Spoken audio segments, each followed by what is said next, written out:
Hello, in this mind map, we are going to look at acute inflammation. So before we start, let's try to define acute inflammation.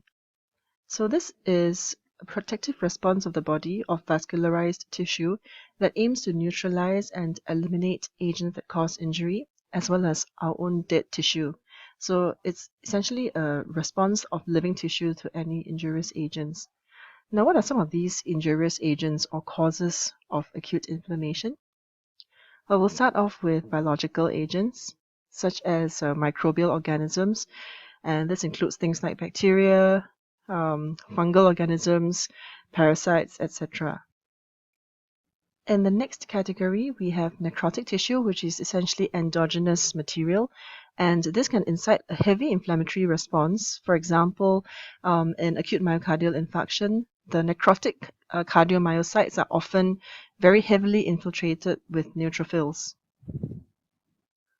Moving on to the next category, we have physical agents or physical causes, and these include heat injury, cold injury, radiation, as well as even direct physical trauma. Now, chemicals can of course also give rise to acute inflammation, things like poisons and toxins, and also foreign bodies. For example, if there is an injury from a splinter or a thorn that penetrates the skin into the underlying tissue, there will be a localized inflammatory reaction. And just for completeness sake, I'm going to include another cause. This is more seen in chronic rather than acute inflammation, and this is immune reactions.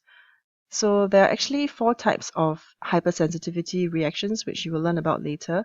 And a common disease that you would see these reactions would be autoimmune disease, which is chiefly manifested as chronic inflammatory infiltrates within the tissues. So now that we've looked at the main causes as well as the main reasons for acute inflammation, let's now focus on the main events that occur during acute inflammation. And it's important to understand that there are 2 key players for acute inflammation, and everything starts here. So first of all, the blood vessels are very important, and many of the key events occur in the vessels, usually small vessels and capillaries. And the second key player would be the cells. And here you can see that this is a neutrophil because there's a multi-lobed nucleus. This, of course, is also known as a polymorphonuclear leukocyte. And this is one of the key players in acute inflammation. And very often, another cell that plays a major role would be the macrophage. And the macrophages are very important in amplifying the inflammatory response. So blood vessels and cells. Now let's start by looking first at the events that occur in the blood vessels. So first of all, one of the earliest events is vasodilation. This essentially refers to a widening of the internal diameter of the vessel, and this has the effect of bringing more blood into the region of injury. And therefore, this gives rise to some of the clinical signs of inflammation. And it's also good to bring more blood because that's where all the cells come from. And following this, there would be an active process of increased permeability, which allows both fluid as well as cells to leak out through the walls of the blood vessels to the area of inflammation. And following this, there is also endothelial cell activation. This is important partially in the recruitment process of leukocytes. And there's also stasis of the blood within the vessels that are supplying the area that is inflamed. So I'm just going to pull out and digress a little bit here to use the vascular events to explain some of the clinical features that we are familiar with in acute inflammation. So as you know, if any of you have experienced things such as pimples before, in acute inflammation, there are some cardinal signs. And what we can experience is usually things like redness, as you can see in this area of the skin. This is a picture of a boil. There is usually some degree of warmth as well and swelling. And also, I mean, this looks painful, although obviously you can't actually feel that it's painful. But there's pain as well and sometimes loss of function. So vasodilation can give rise to warmth because of increased blood flow to that area, as well as redness or erythema. Increased permeability in turn leads to things leaking out of vessels, such as fluid, and this gives rise to the swelling that we encounter. The swelling is often due to edema or leakage of fluid and plasma out of the vessels into the interstitium.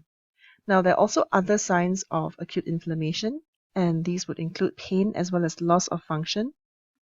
So pain is caused by some of the chemical mediators that are important in acute inflammation, such as prostaglandins, which we will just touch on very briefly later. And also loss of function is often due to a combination of these other factors as well as pain. Now let's move on and look at the cellular events in acute inflammation. So the leukocytes have to first get out of the blood through the wall of the blood vessels, and the very first step of this is margination. So this is when the white blood cells actually move towards the edge of the blood flow near to the wall of the blood vessel. Then they start to roll along the endothelial cells and start to adhere to them. This is a diagram from Robbins, and you can see that there are leukocytes, neutrophils within the vessel lumen. And if you just read here, you can see the processes that are happening. This is the endothelium, and you can see that the cells are marginating, they're rolling, they start to adhere, and then finally they actually move through the wall between the endothelial cells, and this process is called transmigration. And then they move to the tissue site of injury. So transmigration is the process of exiting the blood vessels of the leukocytes, and this is also known as diapedesis. The next step is chemotaxis. This is how the white blood cells actually travel to the localized site of injury, and this is an active process. And once they reach their destination, they then achieve their life goal, which is essentially to become activated and to phagocytose all the offending agents.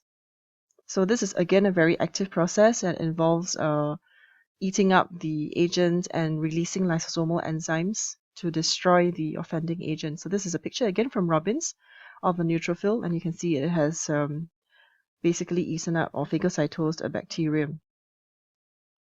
So all these events, the combination of vascular events as well as cellular events, ultimately lead to two main outcomes. One is fluid exudation at the site of inflammation. And this is important because it brings a lot of very important chemical mediators to that area.